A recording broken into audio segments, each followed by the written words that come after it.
Hello Virgo, welcome po sa inyong reading. So this is for your August the 22nd to August the 25th reading. Para po sa mga bago, don't forget to click the subscribe button, smash the like button, comment below kung kayo po ay nakaka-resonate, and hit the notification bell para po ma-notify po tayo every time na tayo nagre-release ng bagong video, no? So kung gusto niyo pong sumali sa ating live sessions, doon naman po yan sa ating kabilang channel, that is Babaylan TV. Ayan. So Virgo, I want you to know that this is a general reading. You may resonate with the entire reading or you may resonate with some bits and pieces of the reading. Take what's only yours. Magsimula na tayo. So meron talagang tao dito na parang either we are manifesting or yung tao na yon ang nagmamanifest sa atin. So parang gusto kanya, no? Actually, this is almost crossing the boundary of obsession. Kaso mahihiyain, no? Siguro merong mga nagpapadala ng mga bulaklak, coffee kung kayo'y nasa work, no? Pero this person is parang anonymous. Ayan. Virgo. Oh my God. Is this the continuation of your last reading? Kasi naalala ko doon sa last reading, I think that's 19, August the 19th to 21st, na merong susungkit na it's Libra. Yeah. Um, anyway, forget about this. No.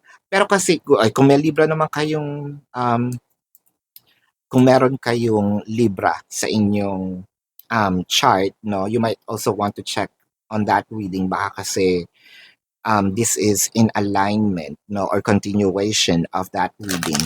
Pero either way, para kasi meron talagang tao ditong gustong-gusto ka, gustong-gustong makilala ka pa, to a point na yun nga nagpapadala ng bulaklak, nagpapadala ng mga pagkain, no? I'm also seeing na sobrang passionate and very focused itong tao sa inyo. Or baka kayo ito, you may switch the energies, no? Na what I am reading here is the dynamic naman po. So, the Page of Cups, the Six of Swords. So parang meron din tayong mga or ini-stalk tayo, no, nitong person na ito. Actually, medyo meron ng katagalan, no, itong mga sabihin natin pag sisilip-silip sa ating either social media accounts or baka pinagtatanong-tanong tayo, no, or baka kapitbahay lang to, no, lagi kang nakikita. So, this person knows a lot of things from you. Wala pa naman siya dun sa nakakatakot. Alam, napanood niyo yung You sa Netflix. Hindi naman siya ganon, no? Na stalker tapos serial killer pala. No, it's not. Medyo nandun naman siya sa good side pa. Pero ang nakikita ko kasi dito, bakit napakatorpe nitong taong ito, no? Parang gumagawa pa nga siya ng dummy accounts para tignan ng social media mo. Ah, ayaw niyang magpakita, ayaw niyang magpakilala. The Three of Swords, the Ace of Wands, the Seven of Cups, and the Two of Pentacles. Three of Swords is clarified by the Death card and the Tower. So chances are, either nagkaroon na kayo ng relasyon nitong taong to, or kakilala mo siya pero ayaw talagang mag-move forward, or nahinto itong, let's say, okay na nagkakamabutihan na wala pa namang formal, no, na relationship, pero nagkakamabutihan na, kaso nahinto. I believe that this person is still in love with you. This is not just admiration, no? This is also not just sabihin nating um, crush-crush lang. Ibang level na, no? I think kung nandito ka sa part na medyo nalilito ka kung sino ito, no? Kasi nga, remaining anonymous, probably, baka ito, o baka ito, no? Actually, that's intentional, no? Talagang sinasadya niya na ayaw munang magpakilala. Ayan. With the Two of Pentacles, the Eight of Swords, and the Ace of Cups, wala talaga dito yung, wala pa, no? yung talagang gagawa siya ng move. I think that this person, either if they have mababang self-confidence or baka may trauma kasi ito from the past na iniwan siya, no, na siguro so far, happy na siya, no, na nabibigyan ka ng saya, happy na siya loving you from afar. I don't know what's happening with this person yet. Wala pa naman yung ibang cards. No, pero ang nakikita kasi natin dito, ibang level ang kanyang nararamdaman sa iyo.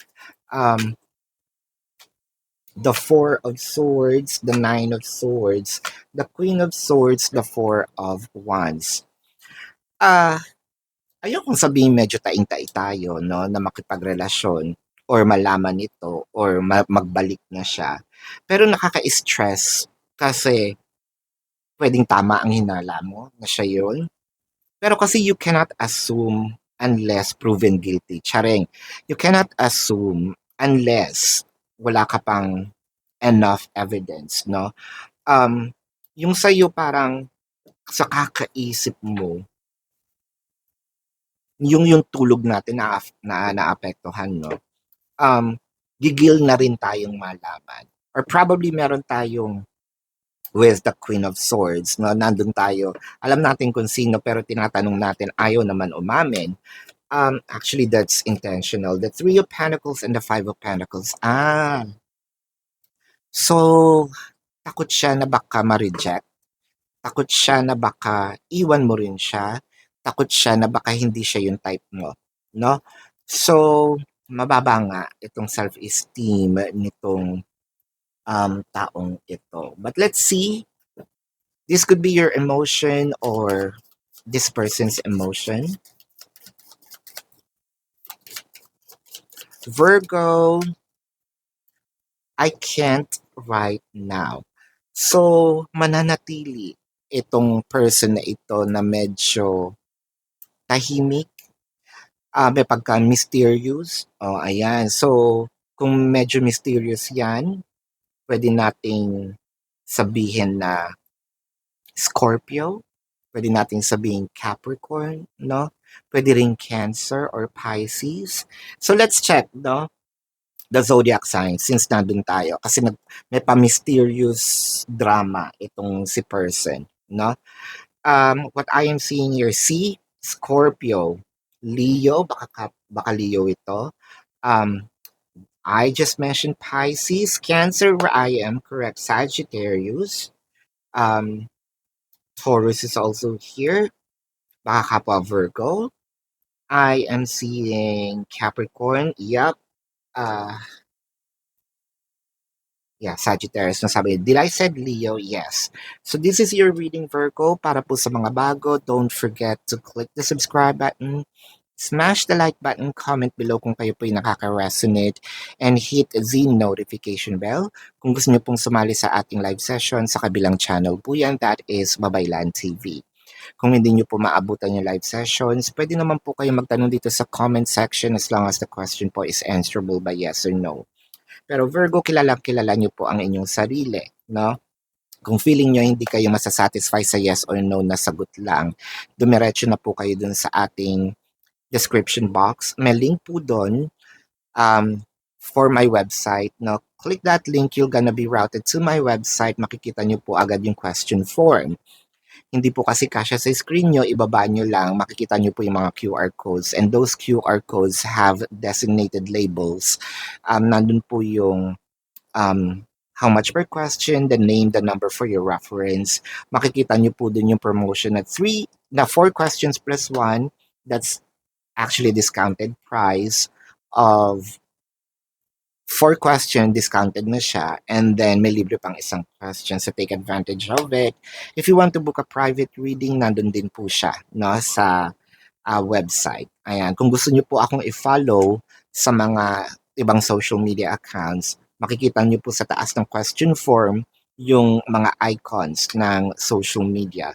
Click that icons, no need to type, i-route na kayo. Let's say TikTok, nakita niyo yung TikTok icon na app.